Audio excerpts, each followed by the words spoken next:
Adhima, waheshimiwa viongozi, naomba sasa tusimame kwa ajili ya kumkaribisha Mheshimiwa Rais wa Jamhuri ya Muungano wa Tanzania, Mheshimiwa Dr. Samia Suluhu Hassan ambaye anawasili hivi sasa. Mheshimiwa Rais, naomba tukae.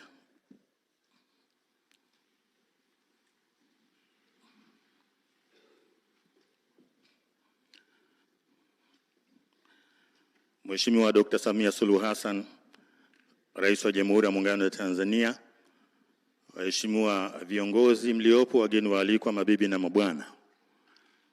Mheshimiwa Rais, tumekutana hapa kwa ajili ya uwasilishaji wa ripoti ya tume uliyoiunda wewe Mheshimiwa Rais ya kuchunguza matukio ya uvunjifu wa amani yaliyotokea wakati na baada ya uchaguzi mkuu wa Oktoba mwaka 2025. Mheshimiwa Rais, kabla hatujaendelea na ratiba, naomba uridhie tufanye utambulisho wa viongozi na wale ambao wamehudhuria hafla hii. Pamoja nasi hapa Mheshimiwa Rais, tunaye Mheshimiwa Balozi Dr. Emmanuel John Nchimbi, Makamu wa Rais wa Jamhuri ya Muungano wa Tanzania.